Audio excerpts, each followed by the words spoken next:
Salve, salve geral, você está no Bunker, eu sou o Ricardo Roveran, a gente vai bater um papo aqui hoje muito forte. Padre Kelmon, tudo bem contigo, padre? Bom dia, Ricardo, tudo bem, graças a Deus, bom dia.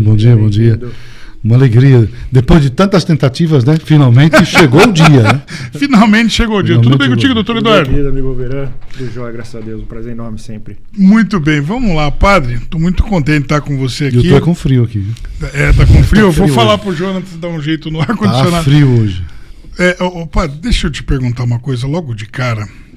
Como que está sendo para você hoje ser um representante do cristianismo na política neste momento? Porque a gente fala de perseguição aos cristãos e parece que é um tema proibido, né?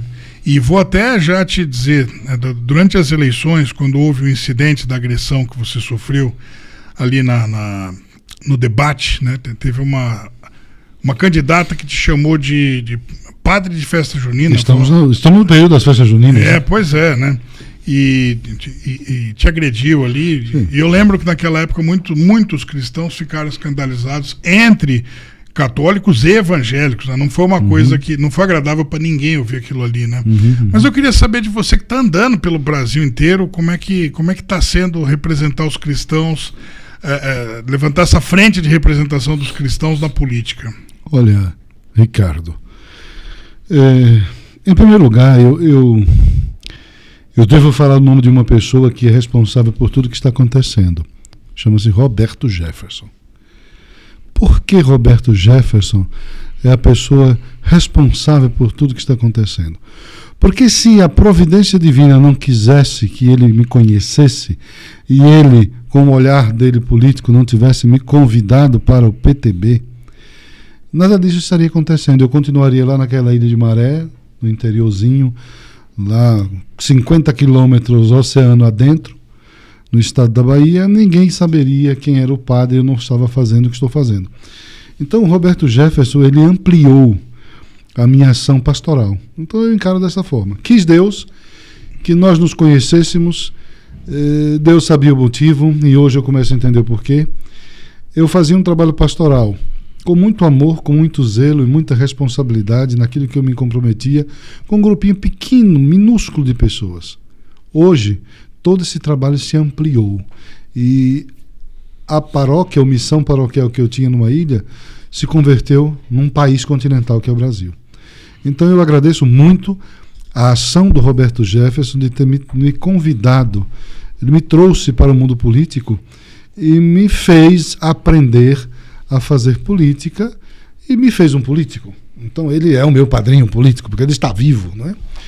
Então eu agradeço muito a ele. E hoje nós conversávamos isso lá no passado e ele dizia isso: padre, nós temos que fincar a cruz do Cristo no coração do mundo novamente, porque os valores, as virtudes estão sendo muito necessárias na prática político-partidária hoje em dia. Ele falava isso para mim.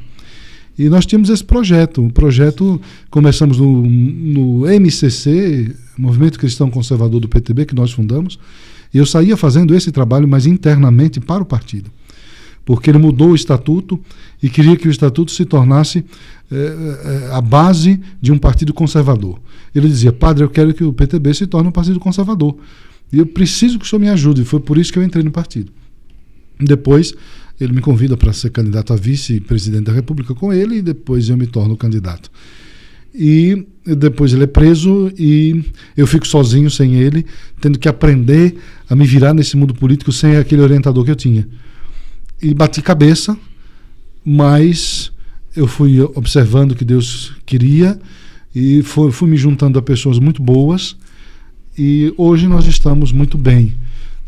Eu já entendo um pouquinho o jogo político e já descobri um pouquinho qual é a minha missão nesse jogo político e estou fazendo o meu trabalho. É tanto que nós criamos o Foro do Brasil. E nós criamos o Foro do Brasil para dar uma continuidade ao que foi o movimento cristão conservador, com uma roupagem nova, chamada de Foro do Brasil, não ligado a partido nenhum, porque o Foro do Brasil não pertence a nenhum partido, é suprapartidário. Os membros, eles podem ser de todos os partidos, menos partido de esquerda. porque nós defendemos Deus, pátria, família, vida e liberdade, esses jargões que nós já conhecemos, mas com um método próprio, com uma estratégia própria que nós estamos construindo a muitas mãos. Então, Roberto Jefferson é responsável por isso, né? E eu agradeço muito a ele, eu estou feliz que ele está em casa, ao mesmo tempo estou um tanto frustrado porque não posso visitá-lo, porque Alexandre de Moraes não permite que ninguém visite, ele está preso ainda, só está na casa dele, mas isso já é um alento, porque ele tem a esposa para cuidar, tem a mãe que pode visitar, que ele tem mãe ainda, tem os filhos, e tem a comidinha dele, está no lar dele, no ambiente dele. É melhor do que estar numa cadeia, né? E estamos rezando por ele, orando por ele, que em um momento a gente possa se encontrar. E aí hoje, respondendo a sua outra pergunta, ser representante do cristianismo, eu penso que todos nós somos representantes do cristianismo, não é o Padre Kelmo. Todo batizado, que foi batizado em nome do Pai, do Filho e do Espírito Santo, e que se tornou cristão, seguidor de Cristo, é responsável pelo cristianismo, é um propagador do cristianismo a partir do seu exemplo. Então você que me escuta, que está num país de 84% de uma população cristã e que ontem saiu o censo, anteontem, dizendo que nós somos ainda a maioria, somados os católicos e os evangélicos, nós somos a maioria. Então nós somos esta maioria que está sendo dominada e governada por uma minoria ateia. Eu digo ateia porque eles se dizem cristãos, os que estão com poder nas mãos. Mas na hora de executar esse poder, eles se inspiram em quem para executar o poder? A inspiração que move uma ação de um político hoje no Brasil, quem é? É Jesus Cristo de Nazaré de verdade? Porque se fosse, eu duvido que o Brasil estaria assim. Se os políticos que nós temos hoje, se realmente eles se inspirassem e buscassem a Jesus Cristo como o centro das suas vidas, o modelo para as suas ações e a fonte das suas inspirações para a execução das suas canetadas que vai nortear a vida do povo, eu duvido que se fosse Jesus de Nazaré de fato, verdadeiramente, o Brasil estava nesse abismo que está. Como não é outra inspiração menos Cristo, o Brasil está desse jeito. Desemprego, miséria, obras inacabadas, desrespeito com coisa pública. A Paraíba, por exemplo, está lá com a transposição parada, que foram milhões que foram gastos ali, e as pessoas podem ir e verão os canais que as placas de concreto estão caindo. O mato está, a árvore já está nascendo ali. A irresponsabilidade com a coisa pública, com o dinheiro do povo, do trabalhador, e o descaso com você, que votou no PT. Você da Paraíba, você do Nordeste, que votou na esquerda. Mas eu até entendo. Foram manipulados por muito tempo por essa esquerda maldita. Mas vocês estão vendo que até o dinheiro seu de aposentado, o paizinho Lula roubou de vocês. Então já chegou a hora de vocês darem a resposta a esse desgoverno na próxima eleição de 26. Não votando em ninguém desses partidos de esquerda. É simples assim. A arma você tem na mão. Saiba usar. Não venda o seu voto por um saco de cimento, por uma areia, por comida. Não. É a sua independência, é a sua liberdade, é o seu voto. Então, o povo do Nordeste, eu sou nordestino, moro em São Paulo há 25 anos, mas vamos nos libertar dessa ideologia que nos enjaula ideologicamente. Está todo mundo preso aí. Vocês não estão vendo que essas dependências dessas bolsas isso, bolsa aquilo, são migalhas que são dadas para que nós aplaudamos a eles e possamos dizer que eles são os bonzinhos? Mas as mesas deles estão fartas. Olha a esbanja, a primeira-dama, gastando o seu dinheiro, viajando, esbanjando. Foi para a França agora, hotel de 5 estrelas. Por que ele não foi para a embaixada? Para economizar para o país que é pobre? Nós não somos um país rico. Por que não foi para a embaixada? É assim que um governante irresponsável faz com a coisa pública. Não sai do bolso dele, sai do seu bolso que acorda cedo para trabalhar. Então, nós brasileiros que temos que tomar vergonha na cara e fazer as escolhas certas. E dizer assim, basta, chega, quem manda nesse país é eu, é você, somos nós trabalhadores. Eles se dizem Partido dos Trabalhadores, mas não estão nem aí para o trabalhador. Estão sugando do trabalhador, estão esbanjando a coisa pública, estão destruindo o nosso país. Então assuma o seu país com responsabilidade e diga, chega, basta, mas faça de verdade. Não fique no WhatsApp apenas batendo papo ou fofocando. Mas vamos sair, tirar a bunda da cadeira e vamos fazer alguma coisa de verdade.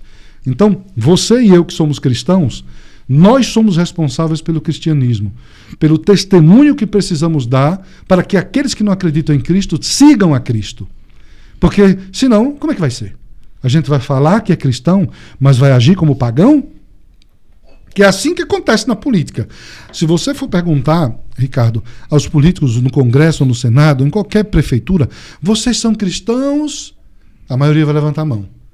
Mas agem como pagão. Porque colocam pautas que não deveriam nem estar ali para ser votada, como o aborto, por exemplo. É uma pauta que não cabe em uma nação onde a maioria é cristã. Não deveria estar no parlamento isso.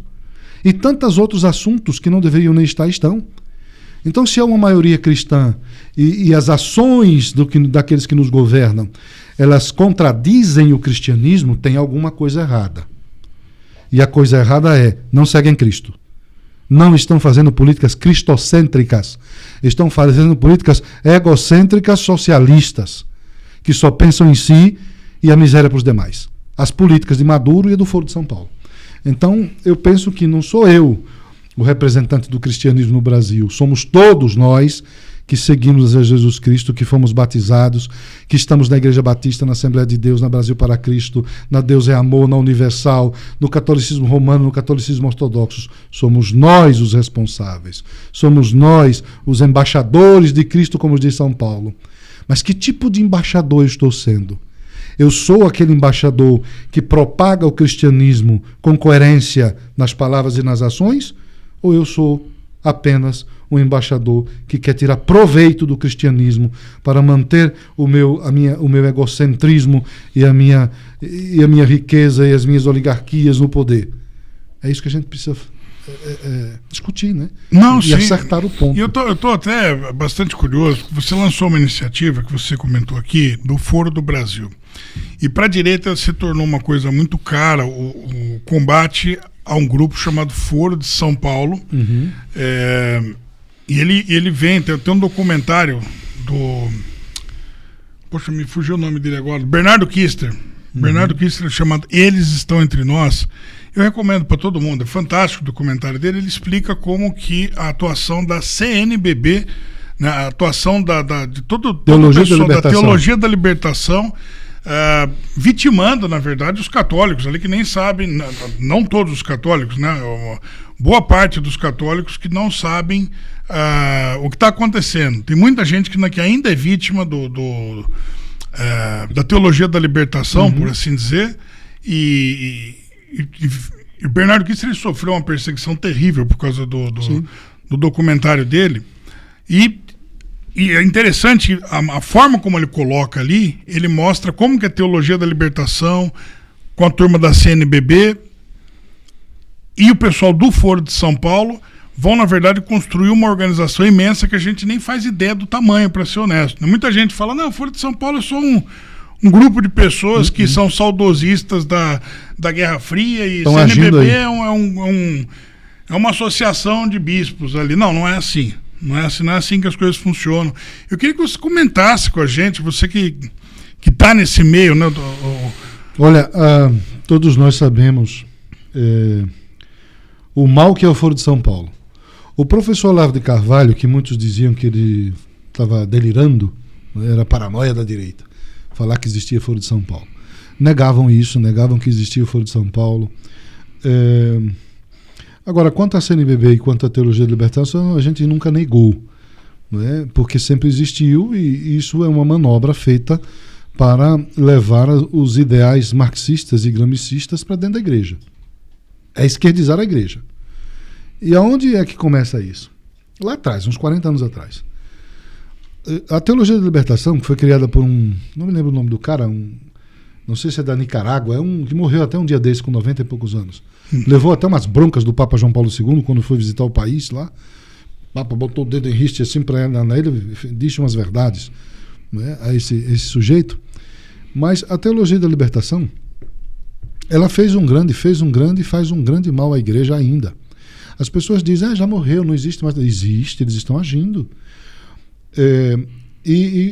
Qual foi a grande sacada deles? A igreja é uma instituição organizada há mais de 2000 anos.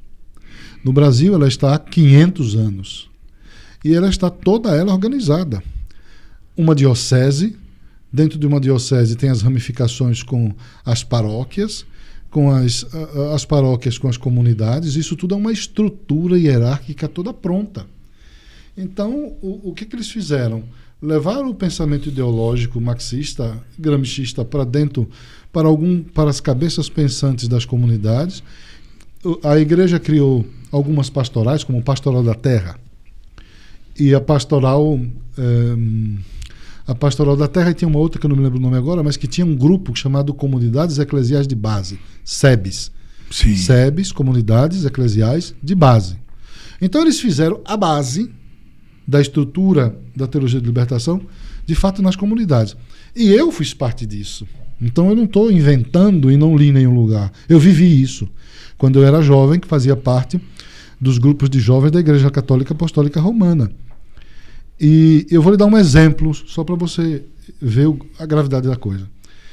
Nas dioceses, nós tínhamos as pastorais e tínhamos as diversas pastorais. Pastoral da juventude, pastoral da criança, pastoral disso, pastoral daquilo, mas as comunidades eclesiais de base. Então, uma vez por ano, toda a diocese, vou dar um exemplo da diocese de onde eu vim. A diocese tem a cúria, o centro diocesano, que é a administração, o coração da igreja naquele território, que pode ser um estado inteiro ou uma cidade grande. E aí tem as subdivisões, né? Que são, uma diocese ela pode ter 20, 30, 40, 50, 100, 200 municípios governados por um único bispo. E cada paróquia ela pode ser um município, ou pode ser 2 paróquias por município, ou 3 por município. Mas abrange todo o território nacional. E aí, mas tem uma estrutura muito organizada já. Então, o que acontece? Nesta diocese haviam 22 cidades. Cada cidade, um prefeito, cada cidade, um padre. E o bispo comandando tudo. Então, todo ano, aqui em São Paulo acontecia um evento no Tuca. Tuca é um teatro da PUC, que fica em Perdizes. E esse evento é um evento que eu acho que ainda acontece. São 2 semanas. Qual é a estrutura?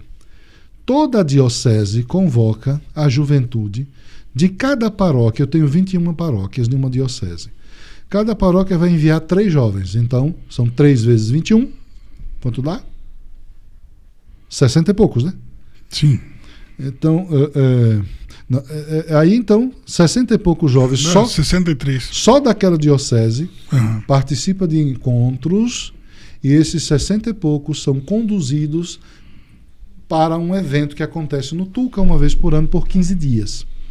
Estes serão aqueles que vão absorver as informações e que voltarão para as suas dioceses e depois serão distribuídos nessas cidades e nessas paróquias com as informações recebidas para multiplicar essas informações nos grupos daquela paróquia, daquela diocese. Então, mandava-se esses jovens para São Paulo, vinham para o Tuca, e hospedava-se onde? Os padres da cidade de São Paulo já preparavam todas as paróquias daqui da cidade de São Paulo para as famílias paroquiais receber em sua casa um jovem. E acolhia aquele jovem lá, por 15 dias. Não tinha gasto. Os padres e os bispos pagavam para esses jovens virem para cá. A pessoa não tinha gasto nenhum. Então vinha e participava dos eventos. No Tuca. É um teatro.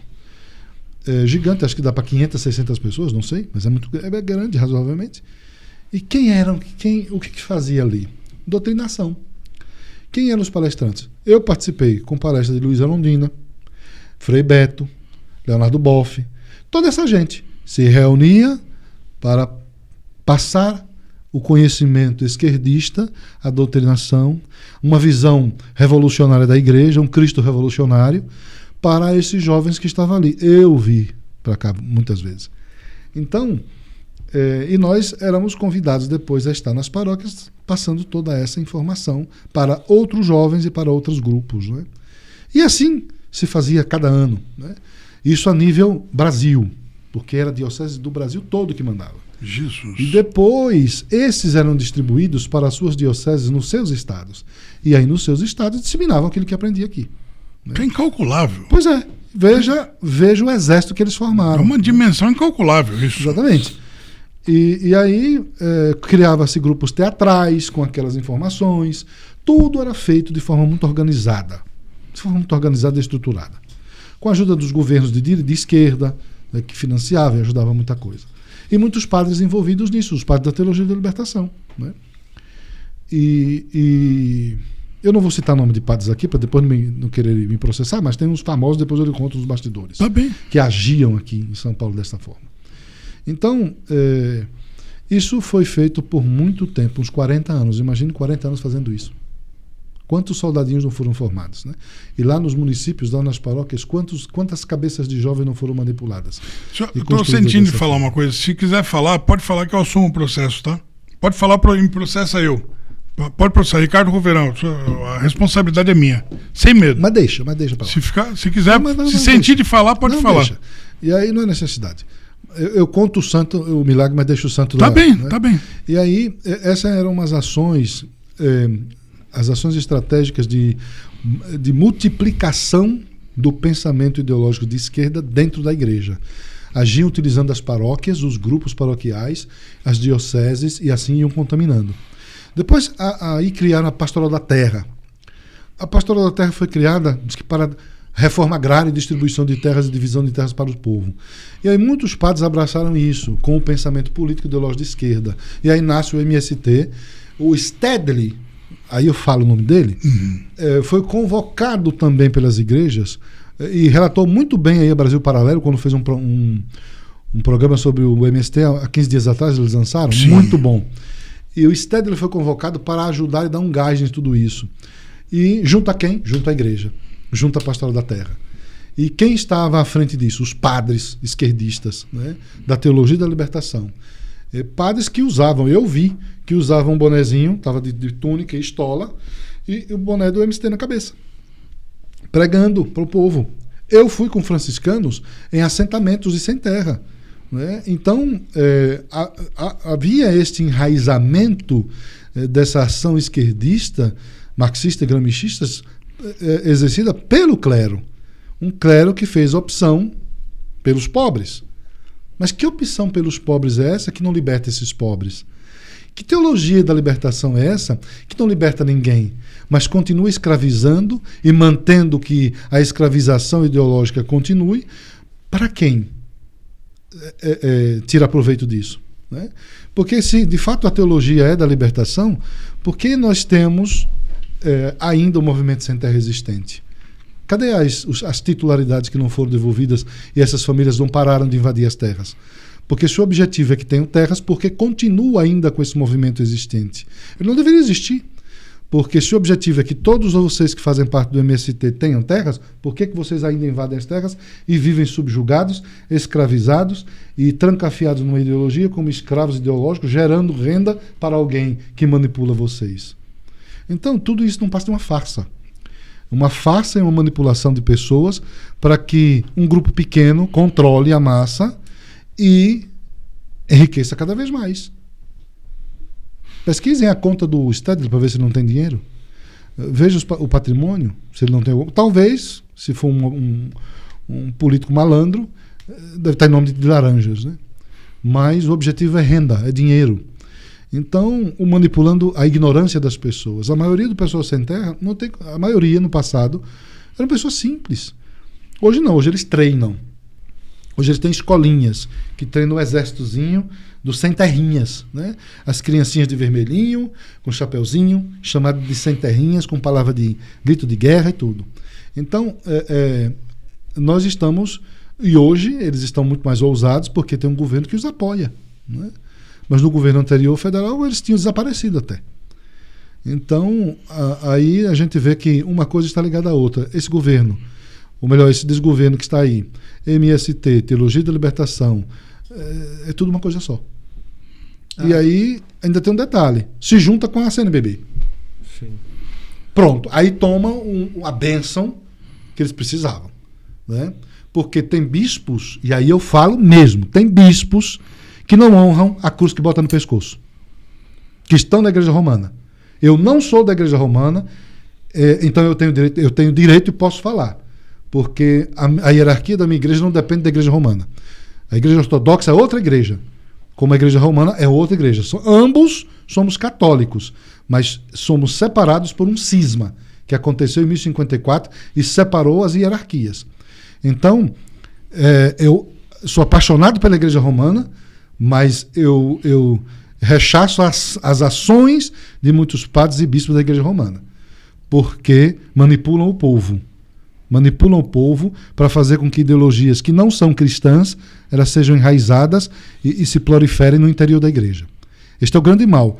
O Papa Paulo VI disse: a fumaça de Satanás entrou dentro da igreja. E entrou mesmo. Por pessoas que, ao meu ver, vestem uma batina e botam uma cruz no pescoço e um anel no dedo, que, ao meu ver, parece que são infiltrados que entraram na igreja para contaminar internamente. Que não tem nada a ver com clero, com cristianismo. São alguém, soldados, militantes preparados para entrar na igreja e para, de fato, contaminar. Porque só essa é a explicação para entender por que fazem o que fazem.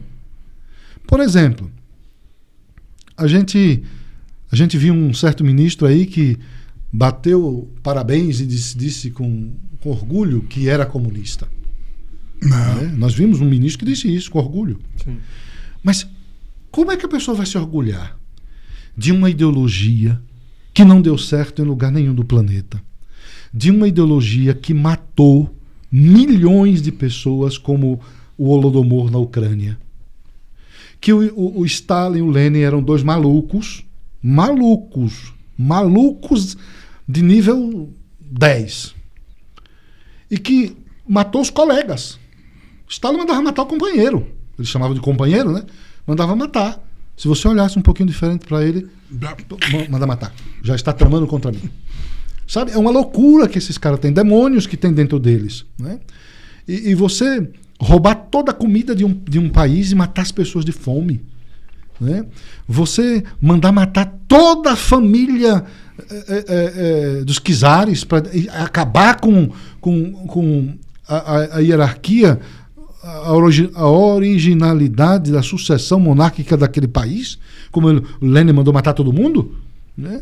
Então, quer dizer, mandar matar já fere o primeiro mandamento: não matarás. Já está dizendo aí que não tem nada de cristianismo, né? E aí depois, o Jesus Cristo no cristianismo nos ensina o quê? Ame o teu próximo como a ti mesmo. Como é que eu vou estabelecer a fome para uma nação inteira morrer? Cadê o amor ao próximo aí? É racional, não é? Então aí vocês percebem que os frutos do socialismo e do comunismo não tem nada a ver com o cristianismo. Não tem nada a ver com uma coisa amável, doce, que faz o outro se sentir feliz e acolhido. Pelo contrário, o socialismo é uma ação diabólica de uma manifestação visível do que Satanás é capaz de fazer na vida do ser humano. Eu vou dizer que é santo, a igreja ainda não disse, mas o povo já disse. São Padre Cícero, Romão Batista, no Ceará, no início do século XX, ele disse que o comunismo é a religião de Satanás. Assim como o cristianismo é a religião de Deus, vamos dizer assim, o comunismo é a religião de Satanás. Aí nós vemos aí essa luta entre bem e mal. Então nós podemos dizer com todas as letras que as ações do socialismo, os frutos, melhor dizendo, do socialismo, já revela o tamanho da maldade que eles são capazes de fazer quando eles querem atingir os seus objetivos. Não tem escrúpulo, não tem regras, não tem ética, não tem moral, não tem nada. O meu objetivo precisa ser alcançado. E aí eu vou extrapolando tudo, até aquilo que é mais caro para todos nós, Deus. Porque para eles Deus não existe. O Estado é Deus. O Estado é aquele que vai lhe dar tudo que você precisa. Então, até isso eles tiraram. Deus não existe para eles. Deus está morto para eles. Ou não existe. Então, hoje nós vemos pessoas que batem palma e dizem: eu sou comunista, graças a Deus. Ainda completou dessa forma. E um outro que é presidente da República que disse: não falam que nós somos, mas nós temos orgulho de ser comunista. Está aí os vídeos, eles falaram isso. Na internet, é só procurar. Sim. Então como é que você vai se orgulhar de uma coisa desta? Você não pode se orgulhar de socialismo e comunismo, porque nós estamos vendo os frutos do socialismo aqui na Venezuela, o país vizinho. São 9 milhões e 500 mil venezuelanos que já deixaram a Venezuela. E eles deixaram porque querem fazer turismo no mundo? Porque acham bonitinho passear? Não, eles deixaram porque foram obrigados a sair do país para não morrer de fome. Porque não podiam nem comer mais. Fruto de quê? Da ação de um grupo pequenininho, chefiado por Chávez, por Maduro, que hoje é Maduro, para controlar a riqueza do país, para eles manter o poder nas mãos de riqueza e a maioria, a massa, escravo. É isso que é a política socialista e comunista. Então, é isso que nós queremos para o Brasil? Não. E aí eu digo o seguinte, só para concluir isso, é que muitos desses, eles bateram palma dizendo que sou comunista. E o que eu quero falar quando eu falava da CNBB? É que eu fiquei surpreso e com os olhos, quase meus olhos caíram do rosto, quando eu vi uma cena na televisão deste ministro visitando a sede da CNBB e sendo acolhido e aplaudido pelos bispos que administram a CNBB, o secretário-geral, o presidente da CNBB. E aí eu me perguntei, será que esses bispos têm consciência do que estão fazendo? Será que esses bispos têm consciência do que é o socialismo, do que é o comunismo, do que mal que esse socialismo e esse comunismo fez para a própria igreja? Porque o Papa João Paulo II é vítima do socialismo e do comunismo na Polônia. O Papa João Paulo II foi o que mais combateu o comunismo e o socialismo na Polônia e que ajudou a derrubar a cortina de ferro da União Soviética, quando se junta ele, Margaret Thatcher e aquele presidente dos Estados Unidos, o ator Ronald Reagan. Os três articularam para a queda do demônio que era o socialismo e o comunismo. Então o Papa João Paulo II, que é santo, sofreu os diabos, os horrores com o socialismo. Ele teve que estudar como seminarista às escondidas, para não ser morto. E aí eu vejo hoje bispos da Igreja Católica Romana, líderes da CNBB, abraçando, comendo, dialogando e rindo com aqueles que se declaram comunistas publicamente. É uma aberração. Sim. É uma loucura isso. Eu aproveitaria o gancho, Padre Kelmo, para lhe perguntar sobre essa... Você mencionou a cisão, né, que ocorreu a católica, a apostólica romana e a ortodoxa.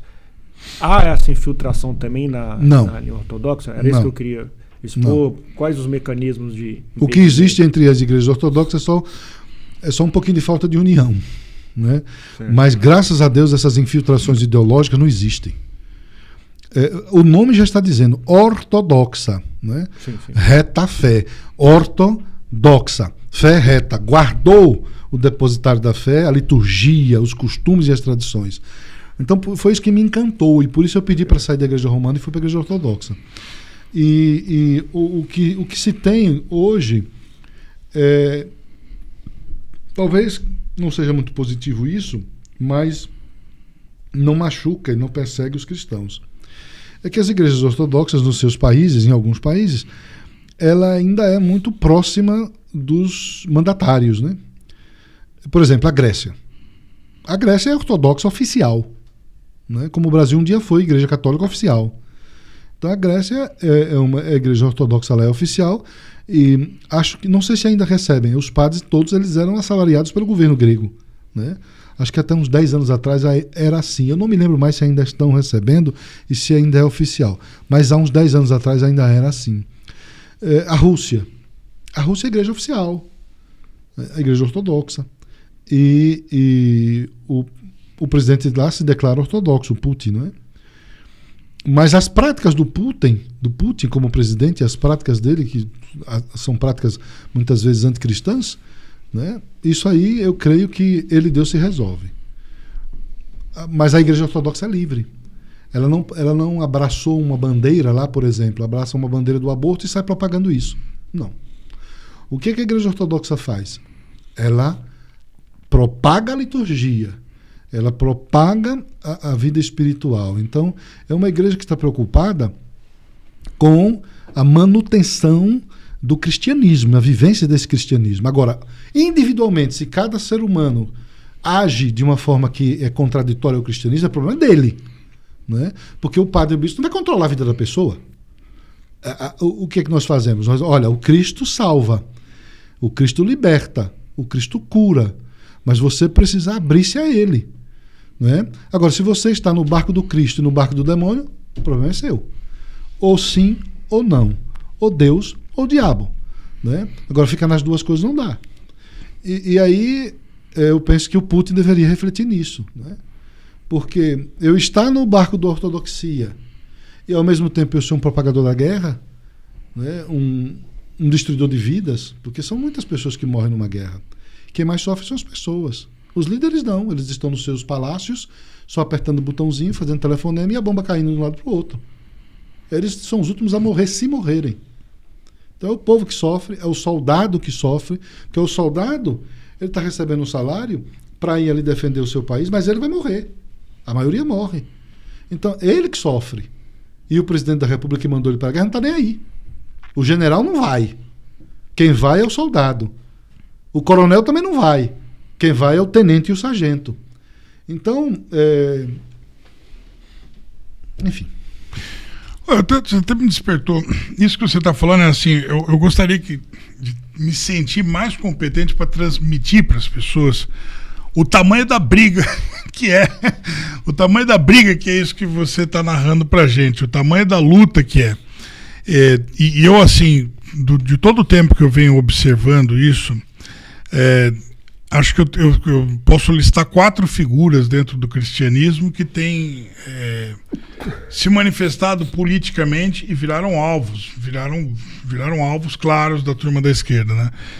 Você pelos católicos ortodoxos, o padre Paulo Ricardo pelo pessoal romano, o pastor Silas Malafaia por boa parte dos evangélicos e mais recentemente o pastor Cláudio Duarte também, né?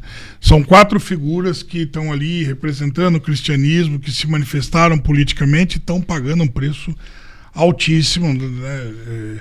A imprensa adora mirar em vocês e falar o que pensa. Agora, num país que tem toda essa, segundo a última pesquisa do IBGE, né, 84%, ou seja, de cada 10 pessoas, você pode dizer que no mínimo 8 são cristãs. São cristãos. Um país onde o cristianismo está sendo quase que tratado como crime. Né? Você falar que é cristão hoje já é uma coisa que a pessoa já te olha meio assim. Eu queria saber, você não acha que existe uma omissão ou deveria ser de alguma maneira diferente dentro das igrejas, tanto das linhas evangélicas quanto católicas, de forma geral, um alerta sobre o que é o comunismo, sobre essas, vamos dizer assim, essas potestades espirituais mesmo, né? Olha, o que eu penso é o seguinte: falta para nós cristãos algo tão simples de se fazer, que é convivência. A gente se atacou muito, Ricardo. Os evangélicos queriam... Quem é o pai dos evangélicos? Você que é evangélico, quem é o seu pai? Você surgindo de algum lugar. Mas quem é o seu pai? Lutero. Quem fundou os protestantes foi Lutero. Lutero é o pai do protestantismo. É a partir dele que surge a igreja protestante. Nós sabemos que só existia a igreja una, santa, católica e apostólica. Não era nem romana. Era una, santa, católica e apostólica. Aí há um descontentamento, pequenos cismas surgem, depois surge o grande cisma do Oriente, e aí a igreja se rompe em 2. Aí fica os católicos do Oriente e os católicos do Ocidente. 2 ramos de uma mesma árvore. E desses 2 ramos de uma mesma árvore, o catolicismo oriental e o catolicismo ocidental, o catolicismo ocidental, no Ocidente, é a igreja romana. E o catolicismo oriental é a igreja ortodoxa.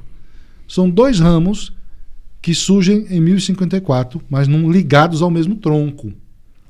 Dentro do catolicismo ocidental, que é a igreja romana, há uma ruptura também. Aí sai um outro ramo, que são os protestantes. Então os protestantes são filhos da Igreja Católica Apostólica Romana. E o pai é um padre, Martinho Afonso Lutero, que era agostiniano, da mesma ordem do Papa Leão, desse nosso tempo agora. E aí, surgem os protestantes, depois aí outras ramificações vão surgindo do luteranismo, calvinismo e outros, até chegar aos de hoje, que toda hora tem uma igreja diferente. A igreja ocidental, oriental, que é a igreja ortodoxa, ela ficou lá no cantinho dela. Dela não surgiu nenhuma igreja protestante. Mas o que é que surgiu dela?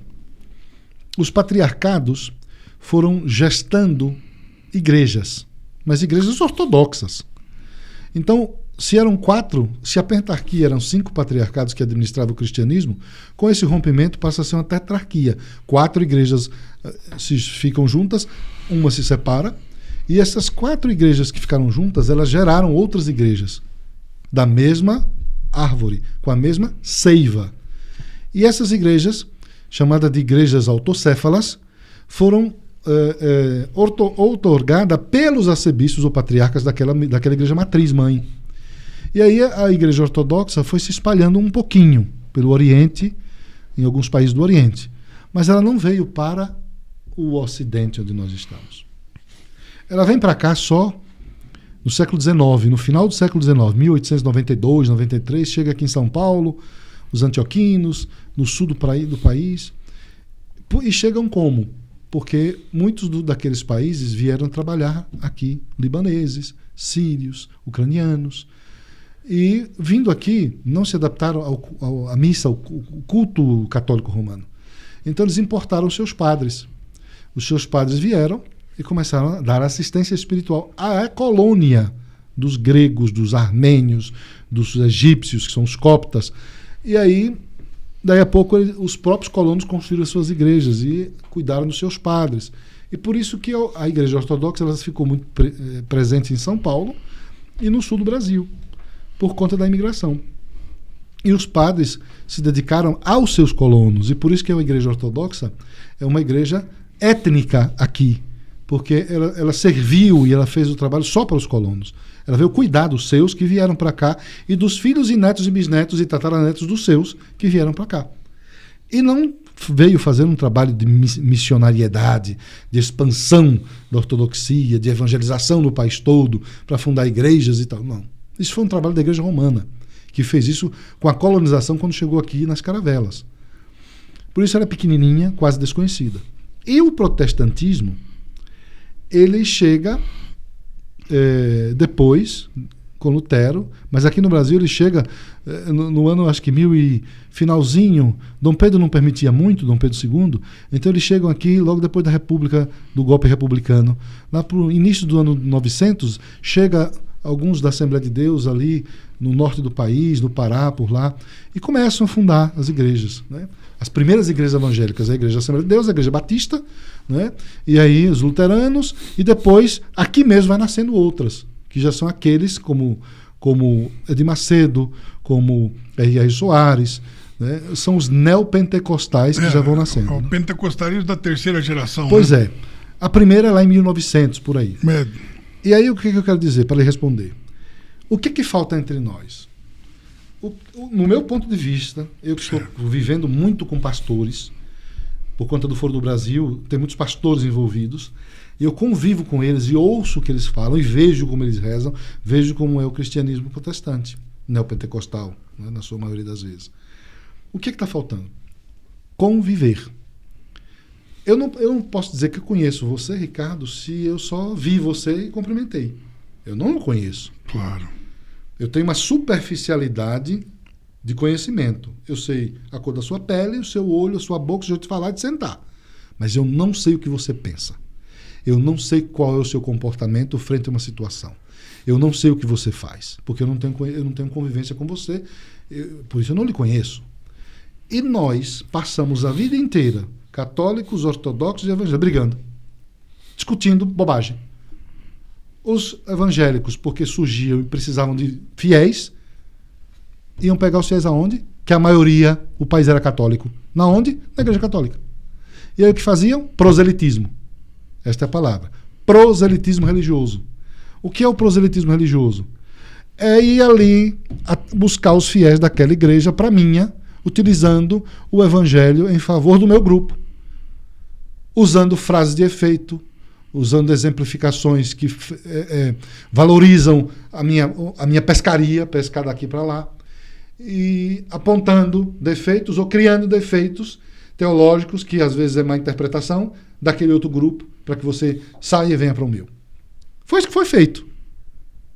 E aí os evangélicos ficam nessa briga com os católicos de roubar os fiéis do outro para aumentar o número das igrejas evangélicas. Isso no início, né? Foi feito assim, porque da onde ia surgir os fiéis evangélicos que não existia? Da onde? Se todo mundo era católico. Aí o rapaz, a moça e a senhora estavam na igreja católica, ficaram descontentes com o padre, brigou com o padre se achava também um deus, né? Pisava no povo, o povo sentia o acolhimento do pastor, o carinho daquele grupo. Eu vou ficar nessa igreja católica desse padre cavalo batizado, nada? E seguia o pastor. E assim as igrejas foram crescendo e os fiéis foram saindo de uma e migrando para outra. O primeiro fenômeno é esse. Sai da igreja católica e enchem os bancos das igrejas evangélicas por uma ação proselitista. Isso nos impediu de conviver, porque não havia convivência, havia uma busca de fiéis e um ataque doutrinário e um ataque teológico. Então é um cristianismo que está buscando não viver o Cristo, o amor entre nós, mas buscando o número de fiéis, buscando a existência da minha denominação através do solapamento da outra. Né? Você acha que é uma busca por hegemonia, por exemplo? Isso foi no passado. Eu estou contando o passado. Hoje não é assim. Perfeito. Isso foi no passado, no início. Fizeram isso. Isso impediu que houvesse a convivência. E não existindo convivência, não vai existir fraternidade entre nós, não vai existir bem-querer entre nós, não vai existir construção de projetos sociais juntos entre nós, porque você é meu inimigo. Você segue o Cristo, mas você está errado, porque você tem imagem em casa, porque você usa uma cruz de um Cristo morto, porque você é idólatra, porque a sua igreja é a besta do Apocalipse, porque o Papa é o 666. Quantas vezes eu ouvi isso dos protestantes? Não é? Então veja que a convivência era essa, de ataque, de confronto doutrinário e teológico. Não criou-se fraternidade, amor entre os cristãos aqui. Era disputa de espaço, disputa de fiel. Passou-se os anos. Hoje nós estamos no século XXI. Isso era início do século XX, final do século XIX, início do século XX. Hoje nós estamos no século XXI. Já um quarto de século nós estamos vivendo. E aí hoje nós estamos vendo outro fenômeno, que já acontece há uns 10 anos atrás. Os fiéis das igrejas evangélicas agora não sabem onde ficam. Hoje eu estou aqui na Igreja Batista, amanhã eu não quero, vou para a Assembleia. Depois eu não quero, vou para a Universal. Depois eu não quero, vou para o Brasil para Cristo. Depois eu não quero, vou para isso, vou para isso. Há uma instabilidade na busca da vivência do cristianismo, que ficam pulando de igreja em igreja entre eles. E aí também isso nos afasta, porque um não enxerga o outro, mas busca a satisfação do seu eu, dizendo: eu não me sinto bem aqui, então por isso eu não fico e vou para lá. Mas é que está, cristianismo não é sentir-se bem. Cristianismo é abraçar a cruz. É entender que é isso aqui o que nós devemos fazer também.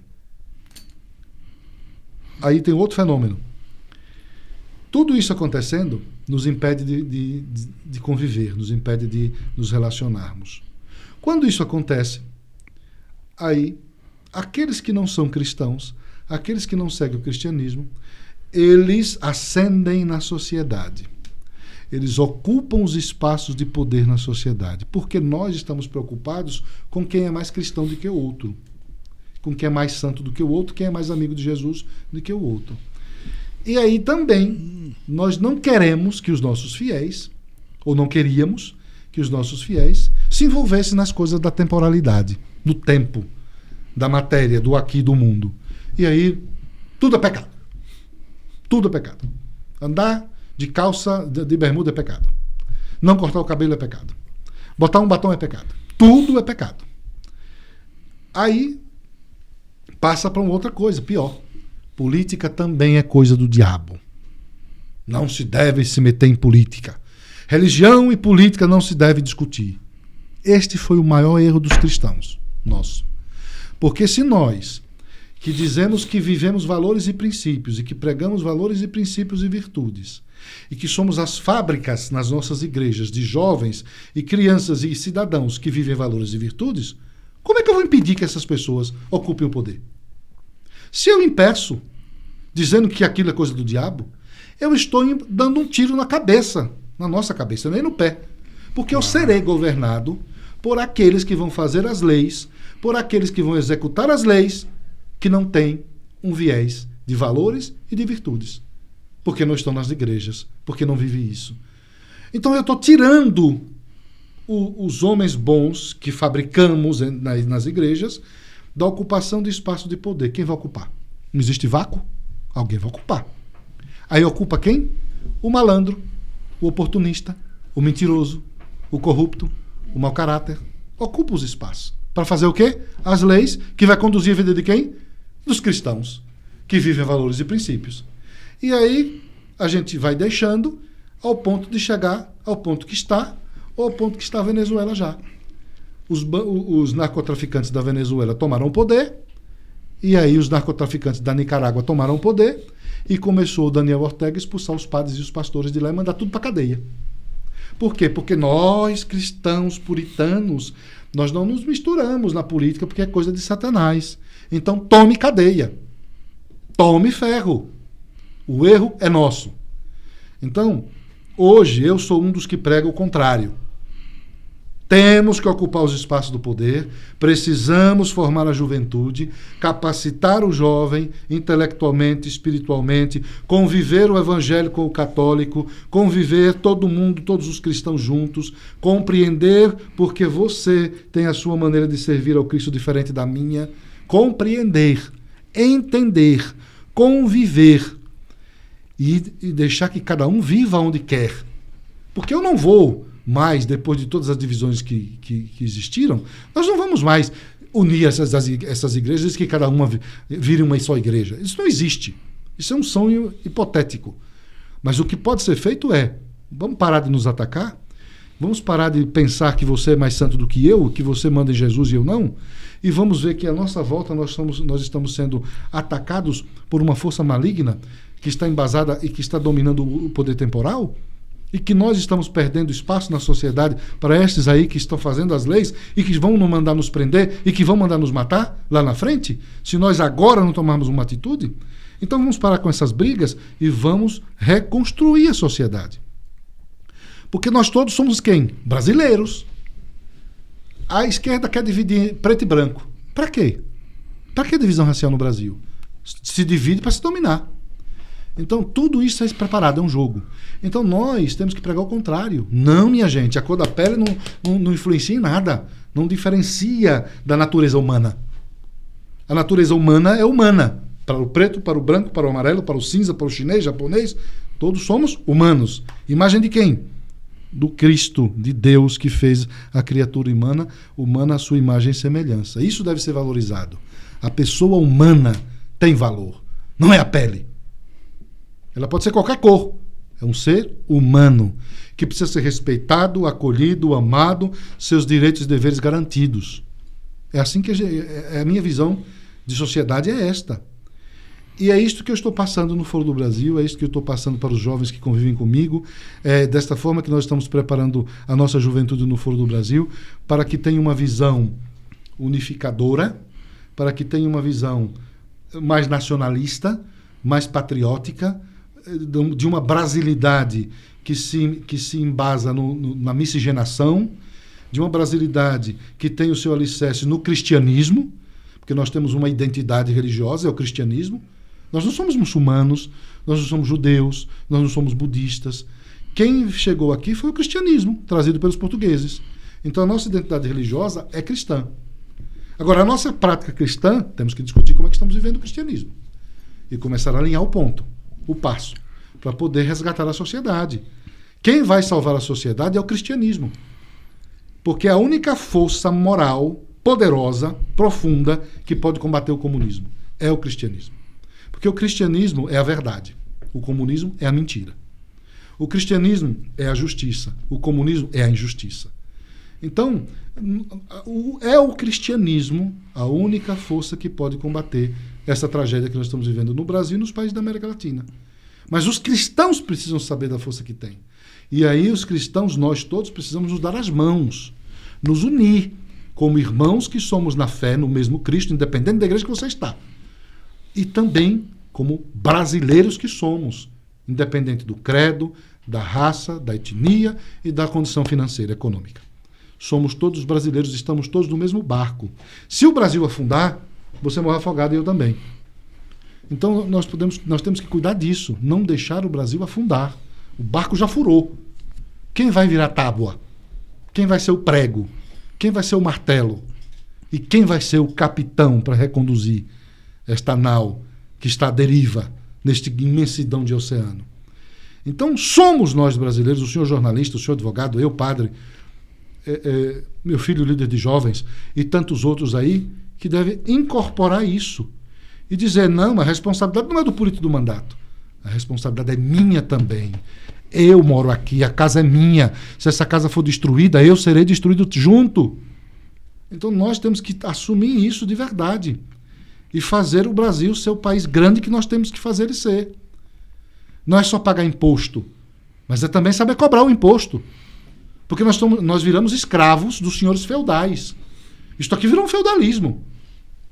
Todo mundo trabalha 6 meses para pagar imposto. E não é barato.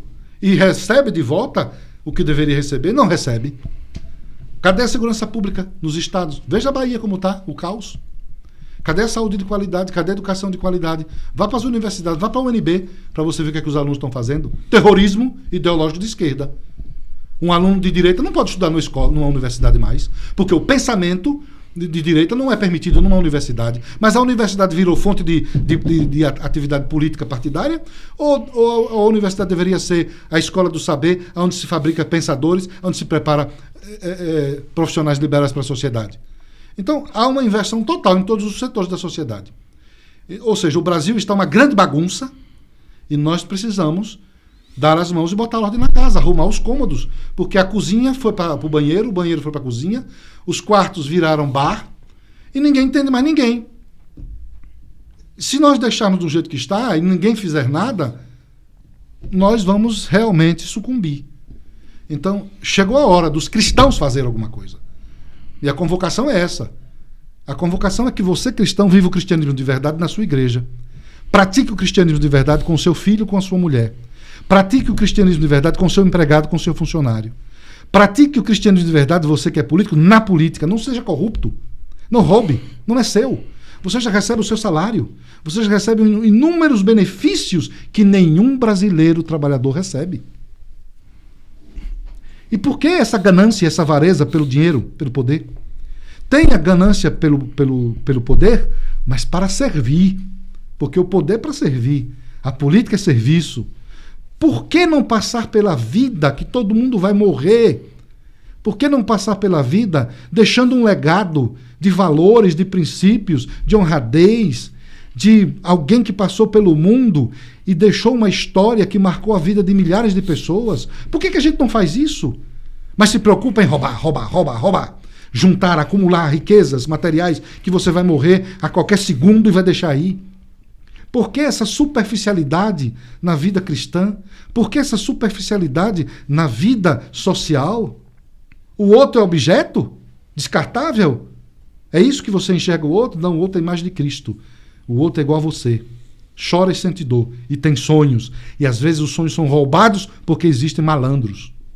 Então a gente precisa mudar o ser humano. E só se muda o ser humano como? Na base, no início da primeira infância, da infância e adolescência. Por isso nós estamos no Foro do Brasil preocupados em trabalhar quem? As nossas crianças, os nossos adolescentes e os nossos jovens. Para daqui a 30 anos nós termos uma geração diferente. Muito bem. Ô, Jonas, deixa eu te pedir uma gentileza. Ô, Jonas, o amigo do Davi. Você bota pra gente, por favor, a imagem do patrocinador. Eu vou... Ele está colocando ali. Pessoal, eu quero aqui agradecer nesse momento ao nosso patrocinador, né, a Roma Contabilidade. Está aqui na tela, o Jonatas coloca para a gente na tela. www.rhoma.cnt.br é o site, roma.cnt.br. Não é .com, não, que foi falha minha aqui. O WhatsApp deles aqui, o telefone, né, o celular e o WhatsApp é 11 97971 5243. Estou falando isso aqui pelo seguinte: você que assiste o Bunker, se você tiver qualquer dúvida contábil, pode ligar lá, informar que você assistiu no podcast do Bunker, que eles vão te fazer uma consultoria gratuita, tá ok? É isso aí, muito obrigado pessoal do Roma, né, que patrocina esse podcast, e vamos seguindo. Eu posso aproveitar e fazer também uma propaganda? Pode, já que é por favor. O momento das propagandas. Olha, eu queria que você nos ajudasse no seu programa. Nós temos no nosso projeto do Foro do Brasil com a Juventude um projeto que nós queremos realizar a partir do mês de agosto e setembro, chamado Levanta Nordeste.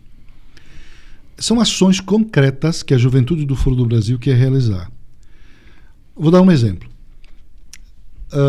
As pessoas foram roubadas nas suas aposentadorias. O roubo do INSS, escandaloso. Ninguém foi preso ainda. Nem se sabe se serão presos e o dinheiro não foi devolvido. Não contou piada, Pois é, existe umas tentativas hipotéticas de devolução de um valor irrisório dentro do montante que não vai ser devolvido. E no Nordeste, nos interiores de quase todos os estados, as pessoas mais velhas não usam telefone celular. Não sabem nem como é isso.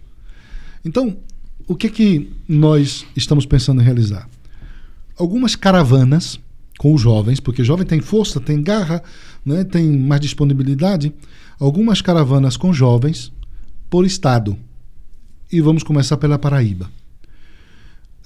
Esses jovens vão ficar 5 dias ou uma semana percorrendo cidades desses estados, uniformizados com a roupinha do Foro do Brasil, óbvio, tem que destacar a instituição, uniformizado com a roupinha do Foro do Brasil, mas distribuindo material.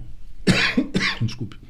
Distribuindo material que vai ser preparado por nós, uma espécie de cartilhazinha, folderzinho, porque eles não usam celular, mas eles costumam ler coisinhas e ver imagens, muito mais imagem. Então nós vamos usar dessa estratégia para informar essas pessoas do que de fato está acontecendo. E estes jovens vão fazer como os missionários das igrejas.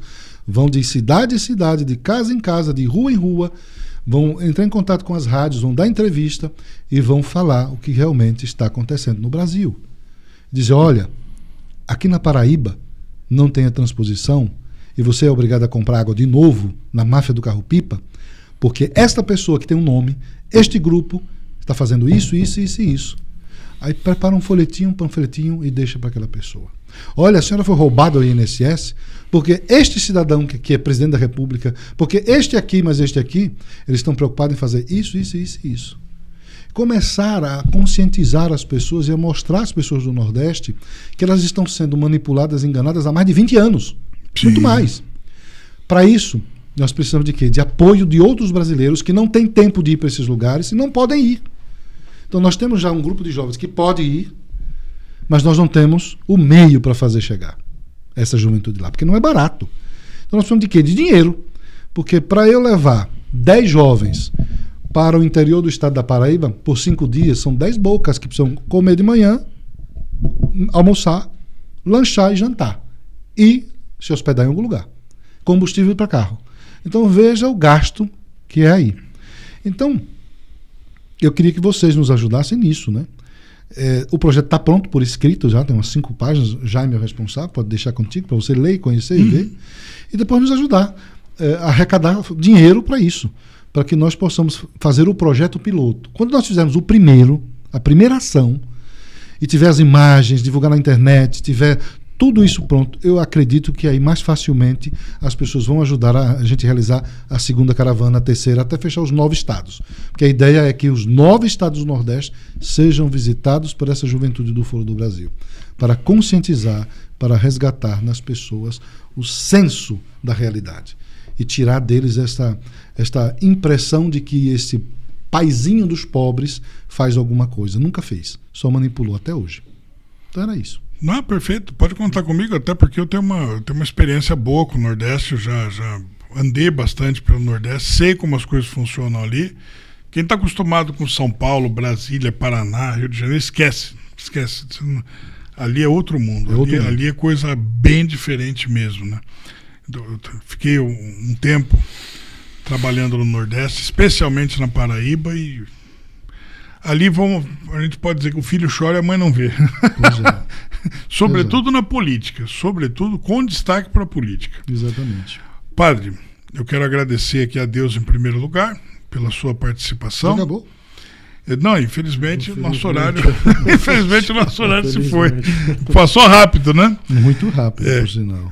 Quero agradecer a Deus aqui em primeiro lugar. A gente não faz nada sem Deus aqui, absolutamente nada. Se for sem Deus, eu nem começo, né? Nem saio de casa. Exato. Agradecer aqui a sua participação. Foi uma grande honra, é um prazer estar contigo aqui.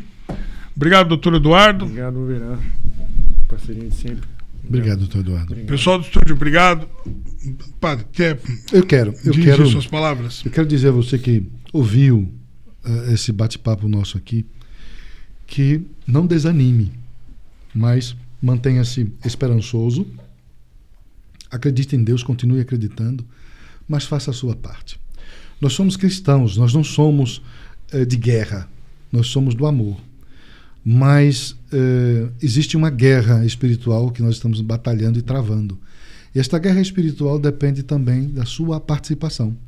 Então se dedique mais à oração e que esta oração dedicada por você se transforme em ação. Para que essa ação seja a resposta que o nosso tempo precisa para que a libertação aconteça. A libertação de tudo aquilo que nos trava o desenvolvimento do nosso país, trava o desenvolvimento cultural da nossa juventude, para que a gente seja liberto de todas essas amarras ideológicas que estão sendo implantadas aqui no Brasil. E aí eu queria pedir a você que conheça o Foro do Brasil. Apoie o Foro do Brasil.